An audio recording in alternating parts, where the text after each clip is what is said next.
Hello, everybody. Welcome to 2021, and the Two Old Gamers podcast is finally back after a little bit of a break. Mike's here. How you doing?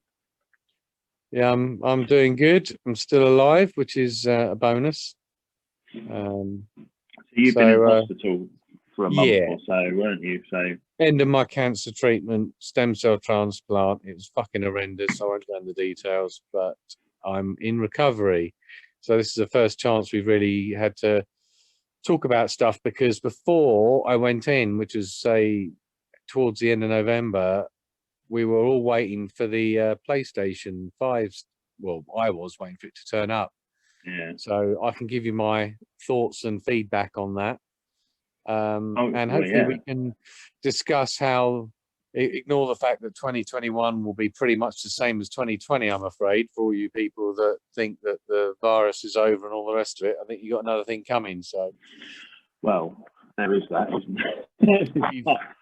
We've got some, so hopefully we're going to lighten the mood a bit, and we're going to talk about games, be positive and not all miserable and mopey. I won't be, anyway. Yeah, I mean, we'll focus on a lot more positivity. The positive. I noticed that you've been playing The Division a lot recently, which is a game based about an apocalyptic world based around a pandemic. Yes, and that's what me and Paul have been doing. We just like playing the survive mode. And the survive mode has, if you look on our channel, our YouTube channel, Two Old Gamers, you'll see that I've uploaded over the years. Every year I sort of end up uploading some of the shenanigans that go in. The reason why we like the survive mode is because most of the time no two games are the same. It's a bit like a roguelike, because and I don't like them really, but it's a survival roguelike. So you go into it thinking, oh, this is all going swimmingly, and then something just goes wrong. You get greedy, you try to grab something, you take on an enemy, and then suddenly realize you've aggroed someone from across the road and they flank you, and all of a sudden you're dead. So it's that tense. I mean, we had a game this weekend. It went on for an hour and 23 minutes or something like that. And we thought at the beginning, the way the whole game was going, we thought we're never going to extract, we're never going to get there, we're never going to get there.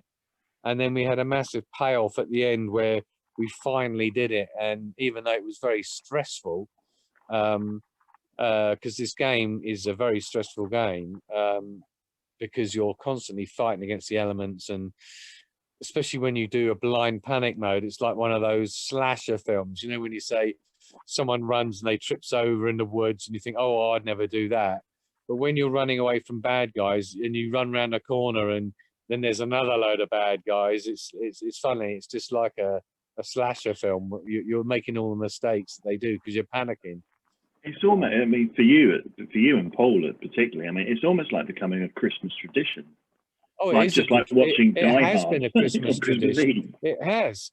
But the irony of it was that Paul, because he was getting into GTA Online with a couple of other friends, because I'd been in hospital and he'd been, obviously trying to keep himself, occupied.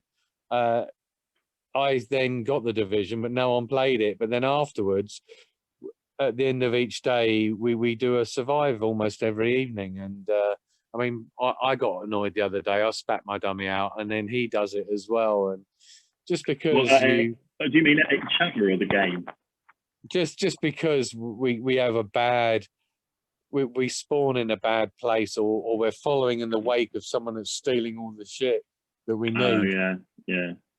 The funny thing about it is that when you look at the Division, and the thing that, well, first of all, I went on the PlayStation store because I've had the disc version of the Division now, three times, and then got rid of it and everything.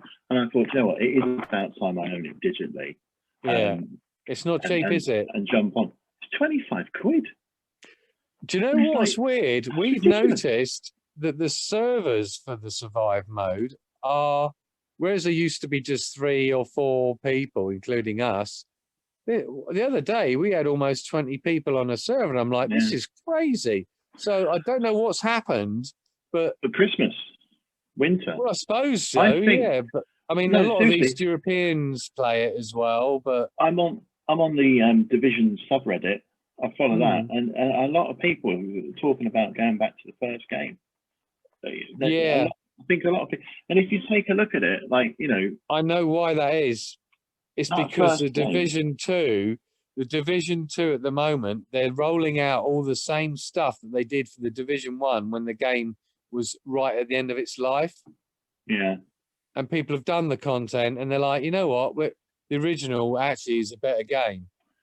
And the other thing is that, you know, if you take a look at the first division, it was like it was innovative at the It time, was wasn't it? You know, fantastic. the, It still the is original fantastic. game hadn't been done before. You know, hadn't been done like that before. The city, No, the exploration, the depth of stuff you could find, and then they went and added the underground mode, which which is was like like a that it's like a procedural dungeon. generated Diablo maker. That's just But then what endless they did, fun. they made that even better by adding in hunters that spawned in if you did Yeah, like the hard version 3 stage.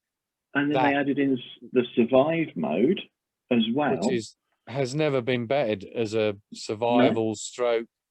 and It's a my bit like PUBG, whereas but there's nothing forcing you to move into the center of a circle or a no, zone, but the elements and the drug that you've got or sorry, the infection you've got that's giving you a time limit is forcing you into the middle. So it's so clever.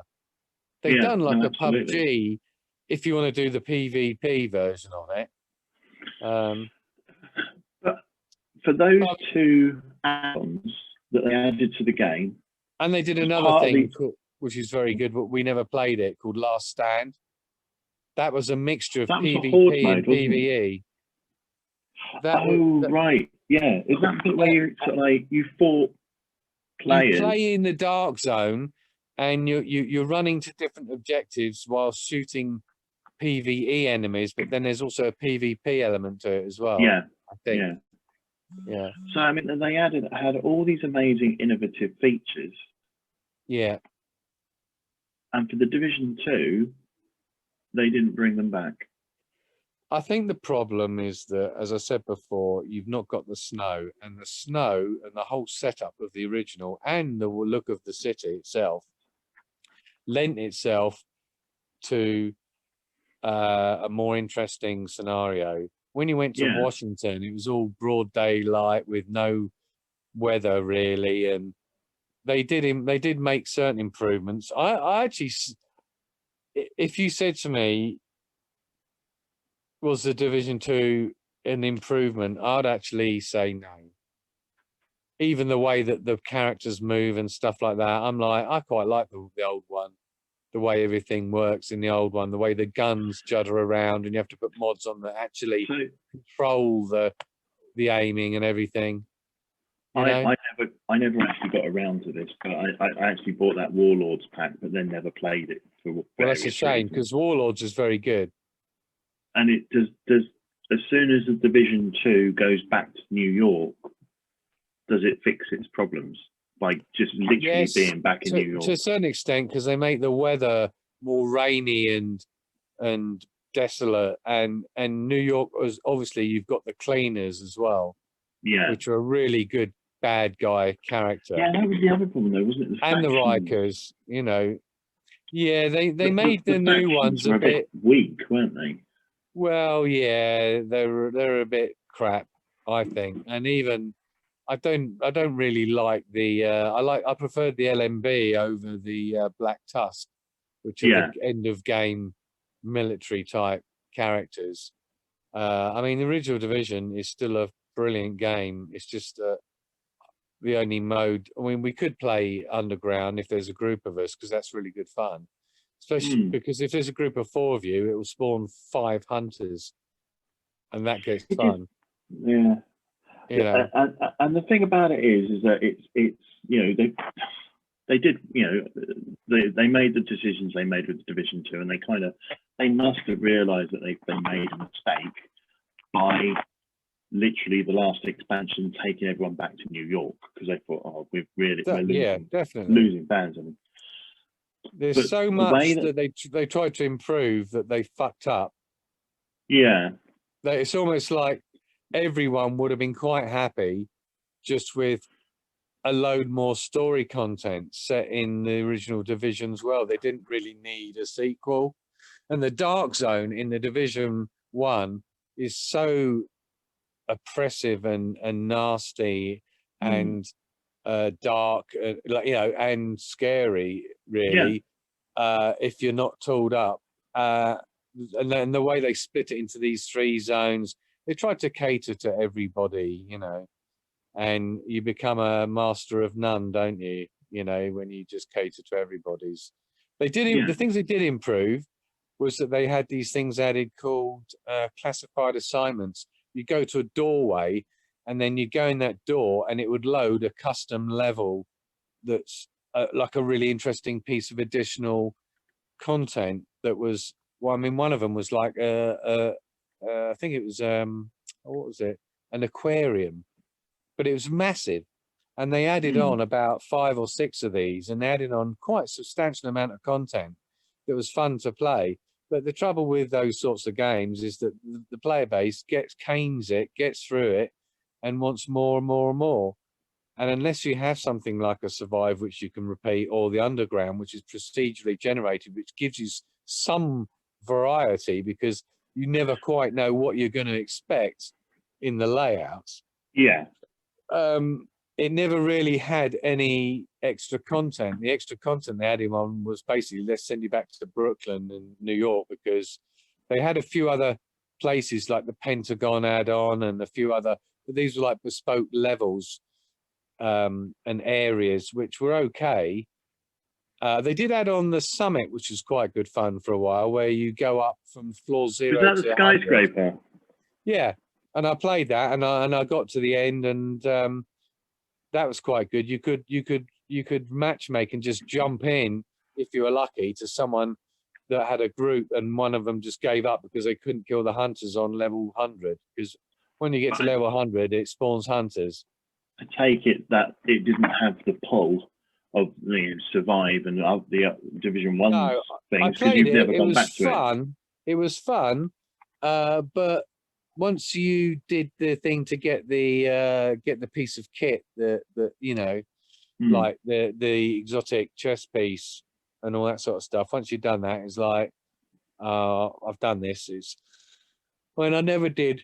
Oh, sorry, I never did the raids, because I did one raid, and when they did it, it was so obtuse. I'm like, oh, this is so fucking boring and bullet sponge. I mean, they tried to get rid of bullet sponginess in enemies. So what they then did was create these weird things where you had to disable these buttons with these certain weapons, so that the power armor something was wearing would then deactivate, so you got a chance of getting his health down. They tried to sort of circumvent the bullet sponginess, but at the same time, they did just create, you know, there's only so much you can do. Yeah. I mean, I'm not. So, you know, Division 2, though, interestingly enough, we had a Resident Evil Village expose recently. Oh, yeah. And in the Division 2 from February, you can get some free Stars outfits, including Chris. Is it Leon or Chris Redfield or someone like that? It's Leon, isn't it? I think it was Leon's outfit. Yeah. Well, the thing they need to do then is maybe, because what they've never done, like everyone else has done, is actually had a version of the Division with zombies. That's true. Right. That's true. Well, if you've got these Resident Evil 2 characters, wouldn't that be a great time to say, right, we're adding on a zombie, because they always have global events, don't they? Where they change modifiers. That trailer ended up with an umbrella soldier coming out of. Oh no, so that was Herc. That was Herc. Maybe he's a character. He's a character that you can play in Resident Evil 2. That's the mercenary's a character, isn't it? Yeah. Played that. Right. Well, we need to get onto Resident Evil, because I've actually got Resident Evil 7, 2, and 3 already loaded on my PS5. Because I haven't finished 3, and I love playing Resident Evil 2, by the way. Yeah. The remake. I've actually got 2 and 3 sat on my hard disk, and I haven't played them. You got to play 2. first. Yeah. It's better. It's better than 3 by all accounts. Oh yeah. But you know, Resident Evil Biohazard, the free one. I know you can play it in VR, but I didn't play it in VR. I played it in normal, and that game is sick and it's brilliant. It's twisted and it's really good. Resident Evil 7's free, is it? Yeah, yeah. Oh, sorry. On PlayStation 5, you've got that library of the PlayStation Plus collection. I keep forgetting that you've got that. It comes with that collection, doesn't it? You've got, if I look at the collection, right? Yeah. You've got Crash Bandicoot Insane Trilogy, God of War, Mortal Kombat X, Fallout 4, Blimey. Final Fantasy Royal Edition, The Last Guardian, Battlefield 1, Persona 5, Resident Evil 7, Monster Hunter World, Call of Duty Black Ops 3, Days Gone. That's the Zombie Chronicles, isn't it? Yeah. Detroit Become Human, Uncharted 4, Batman, Arkham Knight, Ratchet and Clank, Last of Us, Bloodborne, Until Dawn, and Second Son, Infamous. Wow. That's a pretty good list. If you're coming from Xbox and you got that lot to fucking play through, that would be a deal breaker. It's an interesting maker. It's an interesting list as well, isn't it? Because it's not all first party. It's not all of the first party titles. Surprise Horizon isn't there. Well, look, just look at this month in PS Plus, which is £50 a year. You got Tomb Raider, Shadow of the Tomb Raider for free. You got Greedfall, which I'll have to ask you about. I don't know what it is, and Maneater.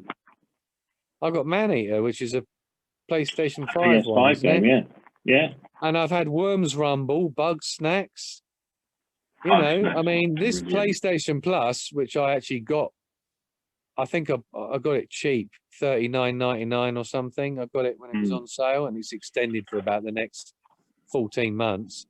PlayStation Plus is damn good value. It is damn good value. And did you see this week about Microsoft? Yeah, well, they doubled the price of Live, didn't they? And then they went back on it when everyone flipped and said, "Oh, I can't play Fortnite for free anymore." Then they doubled the price of Live, and then on the same day showed their next month's worth of games with gold, which were another bunch of games that aren't worth it. Yeah, they've lost it a little bit there. Really have. You know. So before we go on to anything else, let's talk about the elephant in the room here. Cyberpunk. What's your PlayStation 5 like? Well, I know this. I think I said this before, but I had some games. I took it into hospital with me, and I think I've had a bit of PTSD because my experience in hospital was very, very, very bad in terms of what happened and everything. Everything went right, but it was fucking horrible. Anyway, when I was in there, I was playing a bit of Assassin's Creed, the new one. Oh yeah. And I found that anytime I went to play it, once I got home from hospital, it just made me feel sick. Really? And even my icon of my name had like this little cartoony thing, and I had to change it to something else because every time, I mean, I'm pretty mentally tough about things generally, but I've had this weird sort of like disconnect with certain games that I'd played when I was in hospital, like that I don't want to touch them. I've just moved the Valhalla icon off the screen share here. Oh, I can't see it. Doesn't trigger anything. I'm just saying that I've got a load of PlayStation 5 games, okay? But I'm not actually playing many of them really at all, if any of them actually, that are PS5 specific. Yeah. And I tell you what I think about the PS5. It's a great console. I need more storage though. I want them to unlock the SSD bay so that we can buy another terabyte SSD. Yeah. One thing, not going back to the Division again, but the Division loads significantly faster because I've not got an external drive. I've kept everything on the SSD. Division 1 loads really fast. not like in 2 seconds, but compared to my mate Paul when he's loading it on a PS4, I'm actually in Survive, working out where I'm going and out the door before he's even spawned in. Yeah. So there are some benefits, and that's what I think the PS5 is. There are some really good games that make use of the ray tracing, like the Spider-Man games and things like that. But I would definitely say that, to me, the PlayStation 5, despite being this big next-gen monster, I think it's actually a PS4. It's like a PS4 emulator and a next-gen machine that will be utilized over the next few years. And I love it because I literally, I'm using this like a PS4, but I'm getting the benefits of any additional loading plus any frame rate increases. Because some games, they double the frame rate from 30 to 60 frames without any patches, you know. There's been a lot of interesting stuff happening as well, isn't there? Because I think it's like, isn't it, everybody's gone back to playing Days Gone. People who've got PS5s have gone back to playing Days Gone because they've patched Days Gone. Yeah, it's specifically got 60 for the PS5 to make it run at 60 frames a second. And everyone's saying, oh my God, this is brilliant. Ghost of Tsushima's has got an unlocked 60 frames a second. Basically, you've got, we all know that they're PC architecture. So if you upgraded your PC with a new graphics card that was the equivalent of, say, a PS5, you sort of go, well, this is what I love about it, you go back and rediscover the games that you maybe didn't give them much attention to at the time, you own, but, you know, so this is a great chance to, while they're building the library of the PS5 up, to just go back and play all those PS4 games that look so much and feel so much and play so much better. So the funny thing is that PlayStation Plus collection, which you mentioned, that's got The Last Guardian in it. And I watched a Digital Foundry video on that this week. You need a disc version, don't you, though? Is that they patched the game to fix issues, but when they patched the game, they locked the frame rate to 30 FPS. That's right. If you've got the original disc version, it still has the unlocked frame rate, and it can run 60 frames. It's like, oh, I wonder if they'll patch that back. But that's the thing that's exciting, is that there's all these games that have like been patched, to take advantage. What's the Blood and Truth and Firewall, 0 Hour, 2 VR games that have been, upgraded essentially to take advantage of the PS5. They're still running in backward compatibility mode, but they can take the advantage of the power. You call it back compat mode, but as far as I'm concerned, it's just like having a PS4 and a PS5 all in one box. That's the way I look at it. And that's enabled me to flog my PS4 Pro, which I did, because I realized, apart from VR, which I'll get VR2 whenever it comes out, I sold those two things, which basically paid for my PlayStation almost. And I'm enjoying, it's not like, oh, there's nothing to play. I mean, if I wanted to, if I look at my game library and what I've got installed, right? Let's have a look. Installed. Okay. This is what I've got installed. I've got Resident Evil 7 Biohazard, Resident Evil 2, Resident Evil 3. I've got World War Z, the multiplayer game that looks a bit like The Division, which I'm going to play with my stepson because him and his mates have got it. I've got an FMV game called The Complex, which is done by the people that did the one I really like called Late Shift, which was on sale recently for like £2 or something. Sniper Contracts, Tomb Raider, Shadow of the Tomb Raider, The Division, Like a Dragon.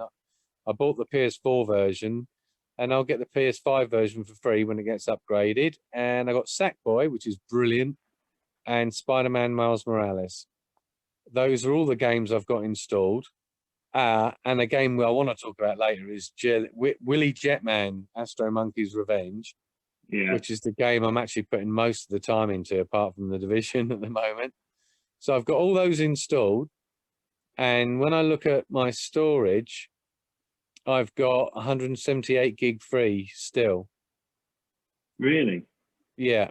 So the actual storage you've got of 667 Yeah. after it's been formatted is quite big, because it seems to, I think there's some sort of weird thing it does in consolidating data, because there's a thing called other rather than save data, media gallery, and games and apps. There's other.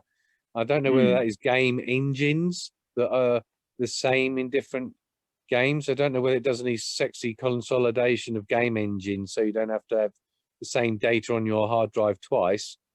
I don't know about that, but anyway, I've got all those games on there, and I did have the Resident Evil demo Maiden that came out, which is a PS5 exclusive for the moment, which is the new engine, RE engine, being used for the next Village, which is announced to be coming out 7th of May. Yeah. Which looks fantastic. And I played through it, and I've uploaded it onto our channel. I didn't finish it totally. I came pretty close. I know what to do if I wanted to, but I just didn't bother. But I showed you a lot of the death scene. Yeah. So yeah. So if you want to check that out, the engine apparently runs at 60 frames a second, 4K, with some sort of version of ray tracing, like a mild version of ray tracing that they use, like in Devil May Cry Redux that they brought out. Oh, okay. It looks stunning. You know, the RE engine has got that look of, because it's so smooth. 7 looked really, really good, didn't it? Yeah, 7 looks great. Well, this is an additional, and Resident Evil 2 looked fantastic as well. So this is just another optimization of the engine. And really, when you look at PS4 games and PS5 versions, there is a difference, but not a huge difference. And that's the same with PCs. If you upgrade your PC, you get 90% of the same game. It's only that sort of finesse in frame rates being consistently smooth and maybe feeling a bit more responsive and stuff like that. You're getting increased quality by buying a PS5. You're not necessarily getting leaps and leaps and bounds above what the game is, because the game will be just as playable and you could just get just as much satisfaction because the story's the same, the sound effects are the same. Do you know what I mean? It's just that refined thing. It's only in a few years' time when we'll see things push the envelope. I think now, there's the opportunity now. This is the first time Sony have made a new generation which can play 99.9% of the previous generation's games. That's good, because that's where everyone was really. You think of how much we've all spent on our digital libraries. You want to carry it forward, don't you? Oh yeah. It's like Steam. How about Steam said, "Sorry, you got a new PC. Fuck you. You have to borrow your games again." Oh yeah. No, but I mean, what that means is that this time around, what we're going to see is a lot longer gap for the generational shift to move solely to PS5. The games that come out this year are possibly, probably going to be PS4 still and PS5 with some extra niceties before. I've got no problem 2022. With that. No, absolutely not. I think that eventually it will move over to PS5 is running stuff that the PS4 can't run. But it's the only problem. But it also means that, you've got developers out there now, who, like we've already said, who are going back to previous games and saying, what can we do to enhance those games? What's the other one? Jedi Fallen Knight. No, Fallen Order. Yeah. That's got a patch for Xbox Series X and PS5. 60 FPS. To ramp up the resolution and run it at 60 FPS. It's like, that's not changed the code. That's not made it a PS5 game. It's a PS4 game still, but it detects it's running on the better hardware. So it's like, I think Digital Foundry called it like a enhanced backward compatibility. And if people do that, if developers do that, what they'll probably find is they'll find people going back to those old games just to play them again on the new hardware to see them run at their best. Well, if you think about it, right, the crossover, when you've sold 110 million consoles and and it's still a very strong brand and everyone wants to still use it, then when you bring your new console out, you've got to have that backwards compatibility. So eventually people will go over to it. I can see the PS5 going on for the next 3 years. PS4, sorry. Carrying on for at least the next 3 years. Which, weirdly enough, is more like Nintendo. Yeah. That's what Nintendo used to do. You know, sort of like, you know, phase and still be making games for the previous version. Yeah. When you're using, just out of interest for me, are you using a PS4 controller to play the PS4 games, or do you just use I'm a just PS5 using my one for PS5 everything? controller. Oh, right. I've not found any need whatsoever to use a PS4 controller. I don't know where the fuck that idea came from, because all the buttons are the fucking same. There are some games that will require you to have a PS4 controller, but they're not. Well, nothing I'm that obviously you not worried playing about. them then. No, because there'll be VR games. What I was going to do, just to take you back. I'm assuming there's not that, is there? You haven't got that light on the front of your PS5 controller, have you? No, that's true. So that's what it is. I think that's why, if you're I playing, used to play with the one thing, so that wouldn't be an issue anyway. There's some VR games like Resident Evil 7 and other things that literally just use the DualShock controller. You probably would need, I suppose that's the only reason you'd need another controller. Yeah. Now, I think a good way to lead into the next subject I think we should tackle is when you said, you know, PS4, PS5, I think it's good. I think what they need to do is make the PS5 version as best they can, then they downscale it. The problem is when it doesn't work. And I think that needs to lead us on to the biggest hoo-ha in the history of fucking PlayStation, really, is the fact that they removed Cyberpunk 2077 from the fucking store and they gave me a refund because I'd bought it digitally and I didn't like it. So Cyberpunk. Yeah. Yeah. Well, I bought it. I'll do. You got more experience, but I bought it. I played it for a little bit, and this is before all the hoo-ha. It played fine on my PS5. Yeah. And I was just like, because I was a little. Obviously, this was just when I was just right out of hospital and everything, and as I said, I felt a bit strange towards my PS5, really. There again, I felt strange anyway. But what I will say is what I played, I just stopped it and I thought, you know what? I'd rather play Far Cry 6. And I thought, I'm not playing that. Didn't do anything for me at all. I got to the city and then I thought, nah, I'd rather play Far Cry 6. And then I requested, as soon as it said about refunds, I requested a refund. They took a month, but they paid me back the money. And that money I'm going to put towards buying Resident Evil Village. I find it interesting, and I think I've said this to you before when we've spoken on the phone. It's like I find it interesting that you've gone with the I'd rather play Far Cry, because I think that's quite an interesting comparison. Because I think when you initially play the game, it does kind of give you that impression that it's Far Cry. You know, it's a first-person shooter in an open world with some mechanics, but. Yeah, it did remind me of Far Cry. I think it was a first-person perspective, and the fact that I climbed the radio tower. Did you do the Nomad? Yeah, I did the Nomad thing is literally straight away, boom. Yeah, okay, that makes sense. What I just played, I just thought, I don't know whether I can be bothered, and that's probably more down to me than the game's fault. The interesting thing about it is. You know, they said, oh, you've got these street paths and these career paths, life paths, whatever they want to call it. Yeah. Nomad, Street Kid, Corpo. Yeah. And those three paths are really, really important for the first hour of the game, and then you all end up in the same place. Yeah. No matter what. But it does then give you extra different dialogue options as the game goes on. I've played two paths. What, like, do you want a refund? Yes? No?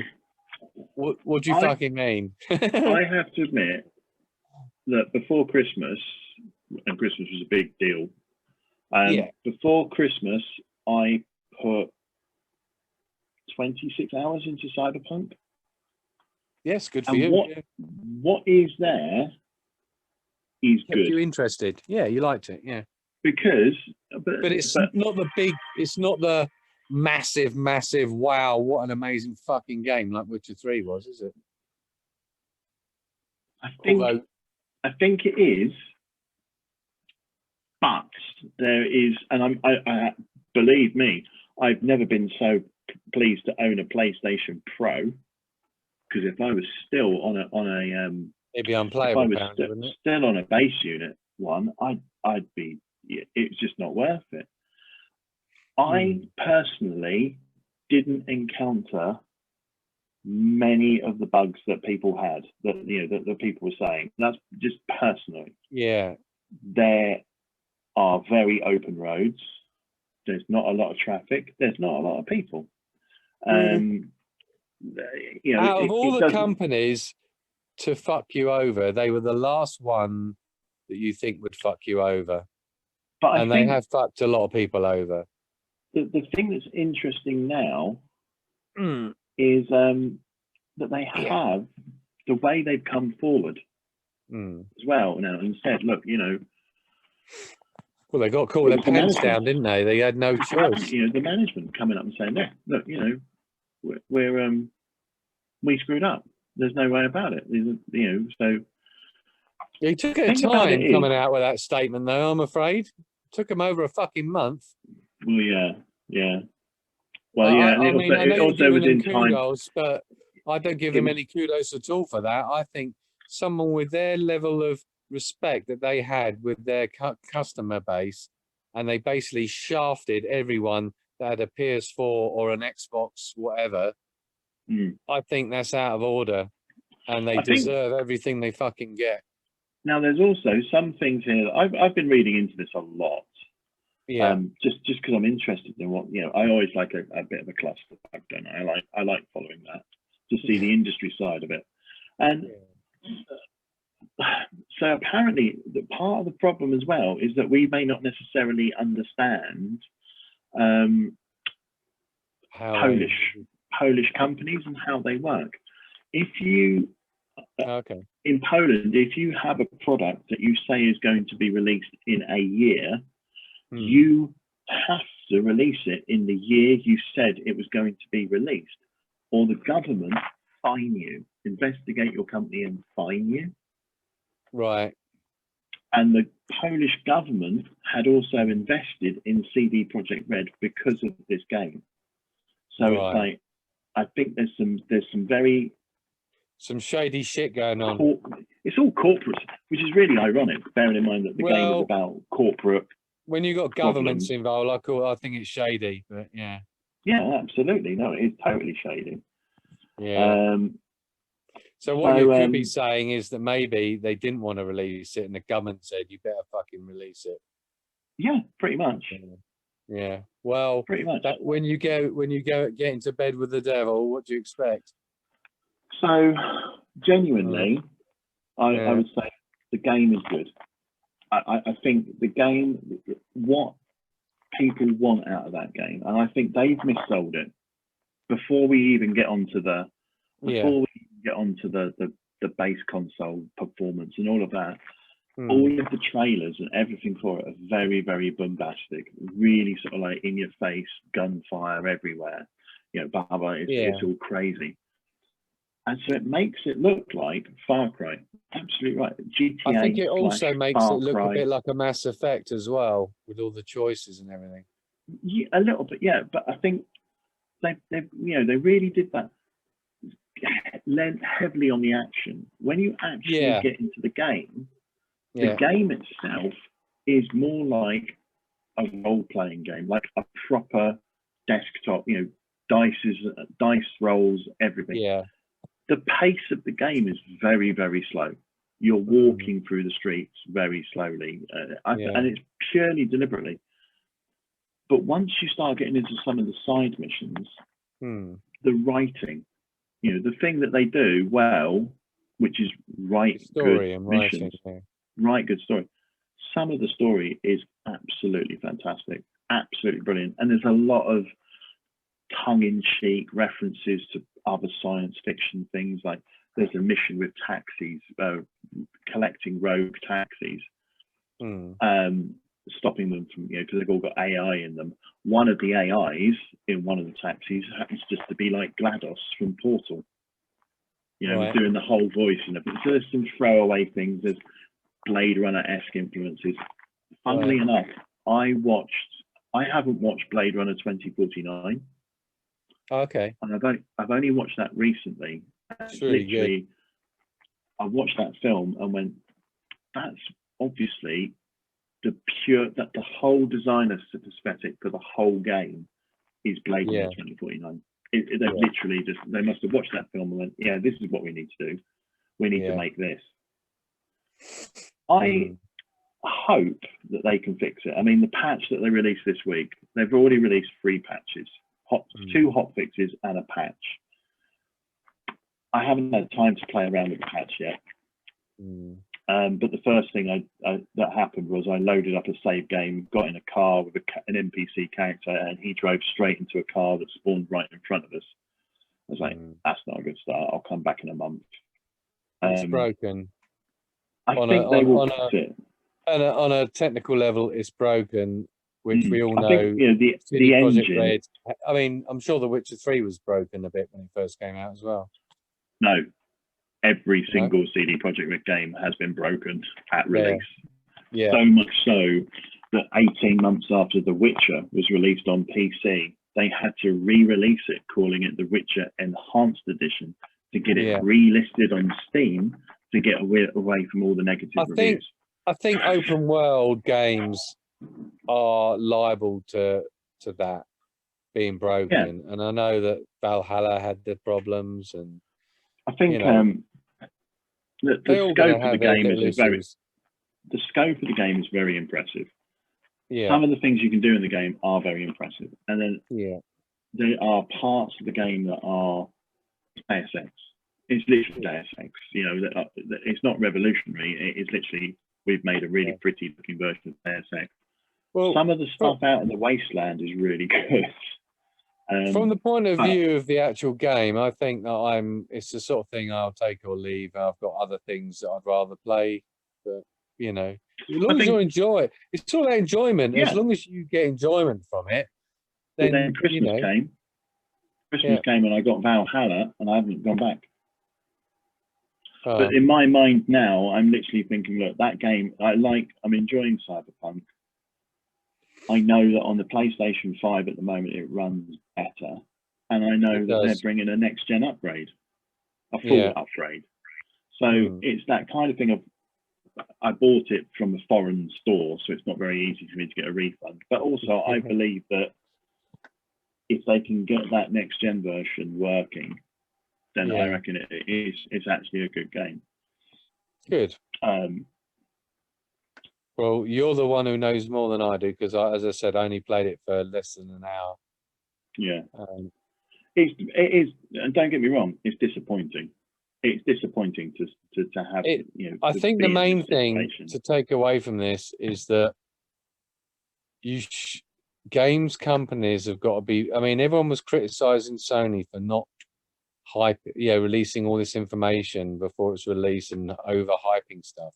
You shouldn't overhype, because it just you know, it's gone from being one of the most anticipated games that I had for the year to being like, I don't give a fuck about it. It's such a dramatic. Yeah. The outcry of it and the Sony's decision to remove the game from sale and issue refunds no matter what is really, really interesting, because if you look at the history of other games that at launch have possibly, like Anthem, well, No Man's Sky, you know, a Sony funded exclusive, didn't delist it, you know, and there was outcry about that. Anthem actually was bricking people's actual consoles, actually breaking them, crashing in a way that the console was broken. I mean, Assassin's Creed Unity had the old eyeballs disemboweled from the skull type things, and Mass Effect Andromeda had the eyeballs that someone had just forgotten to adjust the eyes so that they look realistic and they look like. Even if you look in the last 6 months, Marvel's Avengers. Oh you yeah, know. that's a fucking travesty. Yeah. I'm glad I didn't buy that. Like, but no refunds on that. Not delisted from the store. Well, but the to be game, fair, that game is what they sort of said what it was going to be, really. The hype machine and the marketing campaign behind Cyberpunk hit on so many levels with so many different types of gamers. Yeah, they screwed themselves. They knew they screwed themselves. Yeah. It'll be interesting Let's to see move if on. they can dig themselves out of it. So they had a big sale on the store recently, and I went through and I picked up a few FMV games and stuff like that. But one of the ones that I would like to highlight of the podcast is a game called WIlly Jetman Astro Monkey's Revenge. And if you ever played Jetpack back in the day, or Drop Zone, or Defender, or any of those games where you're using something to keep yourself up in the air whilst shooting, whilst navigating levels. Exile, I mean, I actually made a video on our channel just so I could let Mark see it, because I knew it'd be something that I thought he'd want to play. And the game's huge, and the game is playable, and it is brilliant fun. And I would say to anyone that's got any retro yearnings to the games where you'd have like a thruster pack and you'd shoot bad guys and pick things up and navigate levels with spikes in caverns and things. For me, it's like every single game that I wanted to play retro all rolled up into one. Yeah, absolutely. And I love it. And the music's fantastic, retro bopping tunes. And there's a real depth of gameplay. I'm now on, when you do World 1, there's actually 7 stages that are massive for each world. Oh, you're up to the robot, are you? It's going to run at you now. Oh, I wasn't paying attention. Yeah. The trick with that one is to avoid the first load of bullets and then go down on the floor and shoot it, and then jump in the air, thrust in the air. And but then when he turns red, which is at half health, you need to basically lob bombs at him rather than try and shoot him. Yeah, so you need to have bombs equipped. And if you hold the bomb button down, it brings out like a scrolly sort of aiming thing, and you can lob the bombs in an arc. That's it. So just avoid the first bullet trail and then shoot him. And then the next bullet trail, if you back off a bit, it'll just miss you. Oh, hang on. He's gone red now. Right. Now, once he's gone red, he really goes fast. Hang on. I've got a flamethrower. Yeah, you need bombs because he will kill you. Anyway, so if you want to check out the channel, I think have I uploaded a couple of videos on there? You've uploaded a couple of videos, yeah. And I mean, literally, you uploaded one for me. Yeah. Just to show it off. Yeah. Knowing that I like Exile on the Electron from all those years ago. And I think I got literally 2 minutes into the video and bought the game. Just straight away. That's what I want. I mean, even at full price, it's only $15.99. Yeah. And there's a lot of content because I'm on World 2 and it's taken me like hours to get to World 2. And that's a water-based world. Eh? It must be a good game because you've double dipped. Yeah, I've got it on Switch, and it's actually more playable on Switch. Because I don't think you don't use your Switch hardly at all. Well, I bought it on Switch originally, and then I thought I'd buy it on my PS4. PS5, rather. No, I had it on Switch because I thought, that'd be great fun. And I had a little go. But it's a challenging game. It's very old school in the fact that the bosses, you have to learn the attack patterns. I had a problem. I had a problem where I couldn't do something and it wasn't very clear what I'd missed. And as soon as I realized, you told me I needed a flamethrower. Yeah. And that made everything a lot easier. Yeah. Well, what happens is, you probably haven't discovered it yet, but later on, you when you get to the end, when you've completed level 1-7, you then go to a village of the indigenous aliens, right? You go to a village and then there's a warp center there, and you can walk to different levels to go backtrack and get different things. And you know the gold trophies that you collect. You know the gold trophies. Well, the more you collect, the more this little shop unlocks and unlocks little boxes, so you can get add-ons and upgrades for free. So so you need to collect them. I have been. Yeah.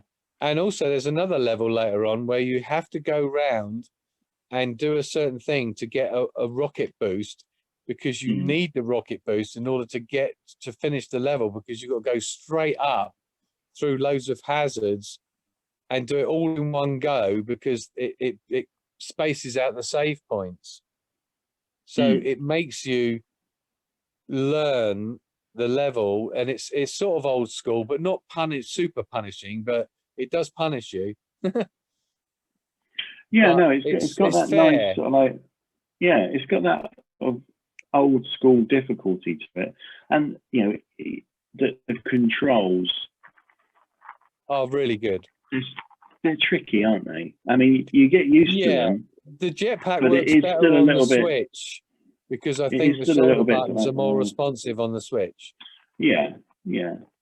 But no, I mean, it's just that old school controls of like, they kind of work, but they kind of don't. That you never feel like you're not in control, and you know that if you die, it's because you made a mistake. You can't blame the controls, although I wouldn't say it's Dark Soulsy, but it is retro. But it's a beautiful looking game. I think it's fantastic. It doesn't do that horrible pixely sort of old school art. It does proper pixel art and proper graphics and proper designs of, you know. Yeah, I mean, it's not like a normal pixel art remake of like we're trying to be an NES game. It's like, what if they were made today? Well, it looks like an Amiga game to me, actually. I think it does very much. Apparently, the developers Spanish, aren't they? Spanish or something? Well, they called something Chicken. Bad Chicken. Bad Chicken. I wonder what they've done. What other games they've done? I don't know. I love WIlly Jetman. I mean, it's funny they call it WIlly, because that's based on sort of like Manic Miner, isn't it? Jet Set Willy. But then they got Lunar Jetman, which is another. So, and then with the subtitle Astro Monkey's Revenge. So it's like, in fact, one of the boss encounters is a bit like a scene from Donkey Kong, where the Astro Monkey is lobbing barrels down at you, and you've got to avoid bullets as well as barrels. But then, but what I said to you earlier, the gameplay, as you unlock more weapons, and it does make you jump through hoops to get some of these weapons. Once you've got them, it's really satisfying, because then you've got a new toy, and it actually makes killing like the generic ones that before were a little bit tricky. It makes it a bit easier to kill them. You get a magnet add-on that actually sucks in all the stuff that drops, all the stuff that's worth money. So you don't have to. It makes your life easier, but at the same time, it's actually ramping up the difficulty. So on the one hand, it does things to help you, but then the other hand, it then keeps that balance just right, you know. And it's kind of Metroidy as well, isn't it? There's like hidden things. You need certain weapons to progress past certain points, and you know, it reminds me of Monty Mole as well. Those old platform games. Yeah, absolutely. No, I don't know whether you watched Rocket Roger, that thing that a video I tagged you in on. But, I look at that. That was hard. So that was a hard game. I could only get about 5. I always used to die most of the time just trying to get across from the left to the right to get into the bit with all the platforms. Yeah, no. So hard, rock hard. That's like a Dark Souls platformer. This one's not Dark Soulsy. You got freedom to take your time, but you need to you know, be good with the thrust and keep tapping the thrust button if you want to avoid spikes. But it doesn't make it ridiculously hard, but it makes it challenging, where I've had to go back to it and get a bit frustrated, and then I go back to it and I go, right, now I can do this, and then you do it and you're like, oh, you get a good feeling of satisfaction and progression, you know. So anyway, WIlly Jetman. we'd both recommend that, really, wouldn't we? Yeah, I would say it's great. Game first decent game of 2021. Although it's been out a while. Well, it's been out for a while, hasn't it? You know. Well, funny enough, then I've been playing another retro game. Have you? Which is a bit of a weird one because it's a remaster, a re-release of a 10-year-old game that was trying to also at the time be like a 1990s game. Oh, Pilgrim? Scott Pilgrim versus the World. What's that It's all been about? re-released. So it was released. I'm just moving slightly. It was released in time for the Scott Pilgrim versus the World film 10 years ago. I've never seen the film. That's great. Yeah, I've heard it. People have said Scott Pilgrim is fallen in love with a strange girl in his town in Canada. And he starts dating her, but in order to date her, he needs to defeat her 7 evil exes. And it's kind of like they all then meet up and fight, one by one. And it's based on a comic book. Oh, okay. Oh, okay. But then the game was it live action or was it? Yes, it was. Yeah, live action. Okay.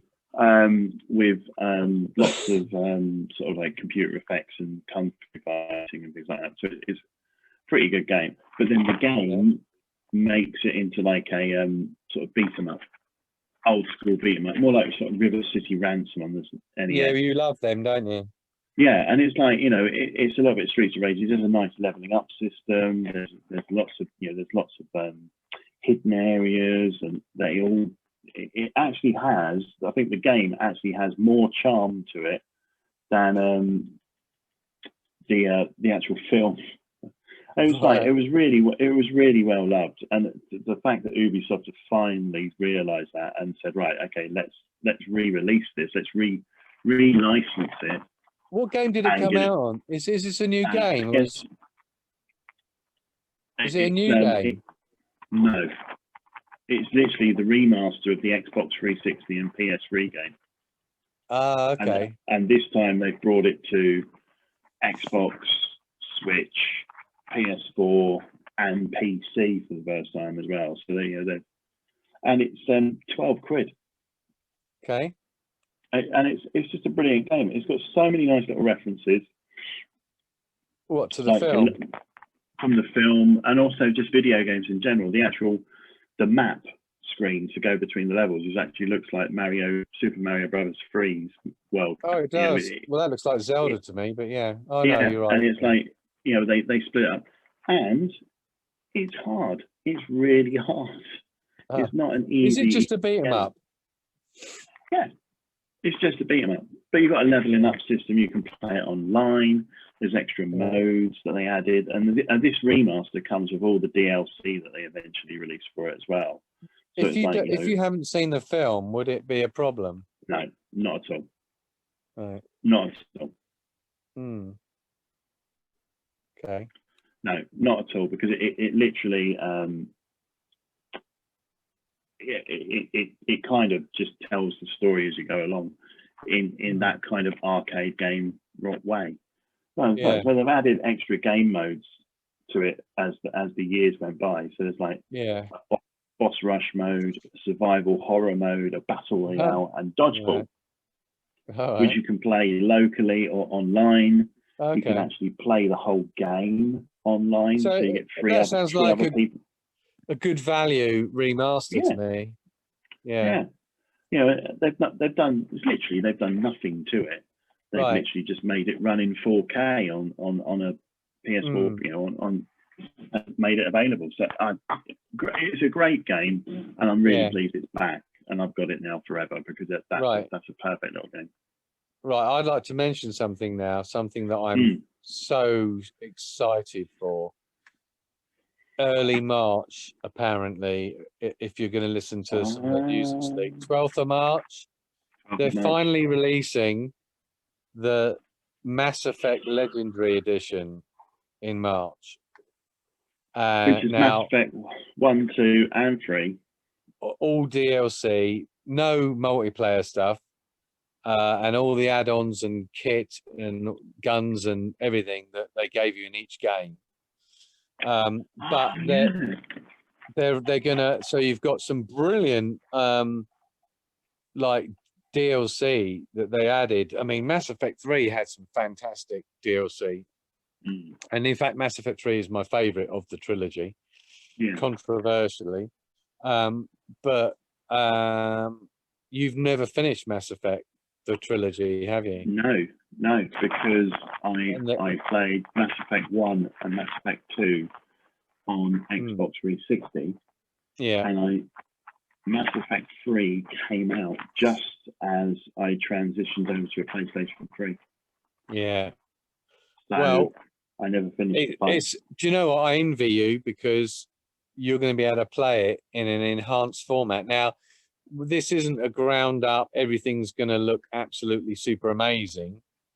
But there is a strong modding community on the PC for the Mass Effect games, where they've done all sorts of upgrades, but it's in the hands of something called, is it Abstraction Games or something? That it's not actually no, EA I don't think it's not BioWare doing it, but it's still coming out published by EA. Correct, but this other company is doing. They're saying that they're upgrading textures, they're upgrading effects, and all sorts of things. So, and I think I'm hoping that they're going to fix the combat so that the combat feels the same throughout the 3 games. Now, bearing in mind, there'd be hard-coded like areas. I mean, I think the Mass Effect 1 would be the most difficult to fix. If they're trying to migrate across the weapon wheel and all the way the powers work and stuff like that, that's going to be a big update regardless of anything else. So absolutely. But if they can do it and make them all fairly consistent, because they're saying they're trying to make it so it's something more acceptable to the palette of modern game players.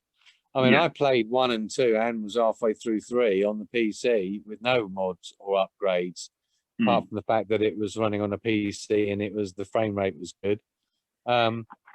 They're bringing it out in 4K frame, and apparently there's even going to be some upgrades for PS5 and Xbox Series X owners, specific targeted. Now what that is, I don't know, but I mean, Christ, if they put ray tracing in anywhere, that will make the game look phenomenal. I don't think it'll be that. I think it'll probably be like running at 4K, native 4K. Maybe, maybe 60 frames a second, although I don't really see running at 60 frames a second in the Mass Effect game is no, it's not going to be a problem. But if they can upgrade all the models and that are in if all the cutscenes, because all the cutscenes are rendered in engine, so all the cutscenes are going to look fucking amazing if they can do some really good character model upgrades and lighting improvements, and if they can. As long as they're not just chucking the PC versions all on a disc and saying, there you go, enjoy. As long as someone's putting in a lot of work to do what they can. No, I'm sure it isn't, but I'm just saying, I'm glad it isn't that. But in the same token, I don't think you're going to get like everything running in the Frostbite engine. You know what I mean? I'd be very surprised if they do, because the Frostbite engine, Mass Effect Andromeda, looks great, because I played it the other week. I suppose it does. It all depends as well on how much work did BioWare do in Frostbite with Andromeda. To integrate theirs, because I mean, the engine, it was also they integrated it into their own systems as well. So can they? I think they would have advertised that Mass Effect 3. 2 and 1 are all now in the Frostbite engine. They would have done that as part of the advertising. I think they would have done that. I don't think that's the case. I think it's more of a case of Mass Effect 3. If you upgraded all the textures, left the gameplay as it was, that was a pretty damn solid game. And if they can get number 2 and number 1 up to that same standard, then they're doing well. And they need to remove the clunkiness of the combat from number 1. Very clunky. if you read the statement of what they say, they are going to be doing things to make all of the titles, I think, feel the same in terms of things. I mean, obviously, one of the biggest memes was in Mass Effect 1, you'd get in the lift and it would take like 30 seconds to load the next level because, you know, it was getting in the lift was a meme because, it was a loading screen. With the PC, you don't get any loading screens. The game is the Mass Effect Legendary Edition. Yeah. This is from its wiki page. Yeah. It's being developed by BioWare with assistance from Abstraction Games. And will be published by EA. BioWare had previously discussed developing a remaster of the trilogy in 2014, but did not start work on the project until months leading up to its announcement in 2020. Abstraction Games was contacted to assist with the adaptation of each game for newer consoles and help with optimizations and improvements, mostly in regards to graphics. Yeah. Yeah. But yeah, I mean, that's the other thing is that, March 12th, that's a date that got thrown around. I sent you the date from a couple of Asian developers, and everything. We haven't heard much more after that, though, have we? Well, one of the comments I think you haven't read out there is a really telling one, which is where they said that they are going to be doing optimizations in order to make it more palatable to a modern audience or something like that. Now, that's gameplay. That's going to be gameplay as well as not just graphics. They're not just going to put snazzy graphics and leave Mass Effect 1 playing the way it did. Yeah. And I think they're going to remove stuff that people thought was tedious and boring and, Here's the official website. See the adventures of Commander Shepard take on new life in super sharp resolution, faster frame rates, and beautiful visual enhancements. Mass Effect Legendary Edition will include single-player based content and DLC from Mass Effect 2, 1, 2, and 3, plus promo weapons, armors, and all packs, all remastered and optimized for 4K Ultra HD. Right. So that means you're going to have really good contrast and stuff as well in UHD. It's not just 4K. If it's UHD, Ultra, no? Yeah, no, I'm agreeing with you. Sorry.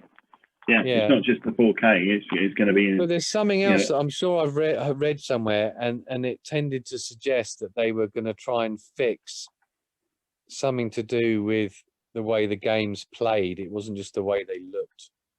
Yeah. Because 2 and 3 are not far apart in terms of combat. In fact, you could probably leave the combat in both of those. It's good. But 1 is janky as fuck. And they need to do something. But then maybe if you get it running at 60 frames a second, it won't feel as janky. No, I think you're right.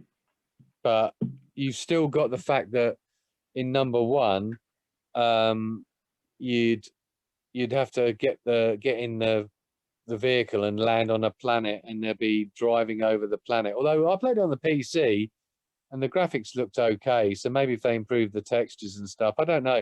Well, either way, I'm looking forward to it. I've also ordered the Mass Effect, The Art of Mass Effect, the book that's out in February. Yeah, it's available on Amazon. I'm pretty sure we'll find out a lot more in the next couple of weeks. Yeah, well, that's what I'm looking forward to, and obviously I'm looking forward to Far Cry 6. I'm not actually looking forward to any of the blockbusters that everyone else is talking about, to be honest with you. I want a sequel to Judgment to come out from Ryugo Gotoku. That's what I want. Because I think there's a lot of stuff that I think is going to be It's interesting times, like that Hogwarts game. Oh, that looks good. Yeah, looks good. Not until 2022 now. Yeah, no, we're going to see everything pushed back because of COVID still, because it's still going to be we're not at the end of the year. We're also going to see everything being pushed back because of Cyberpunk. Yeah, probably. That's an industry lesson right there that's now being learned. Let you learn it, industry. all the people who were begging Rockstar to do GTA 6 have all now turned around and said, actually, take your time with it. Take your time. Get it right. Yeah. Well, I'm looking forward to Resident Evil as well on May the 7th. That because they're nasty fucking games, and they're vampires in that, by the way, and werewolves. Mm. And it looks like very much a RE4 vibe. It's got a very full vibe. I've watched that thing now. Which isn't a bad thing. A very full vibe. You've even got the shopkeeper that appears up. What are you buying? Yeah. All right. Well, yeah. Thanks for listening, everybody. We're about to get cut off, but thanks for listening. Stay safe. Don't catch COVID. And if you do, stay inside. Stay inside. Don't infect anyone else. Because I'm vulnerable. Play lots of games, and we'll be back soon to talk about hopefully some more games. Yeah.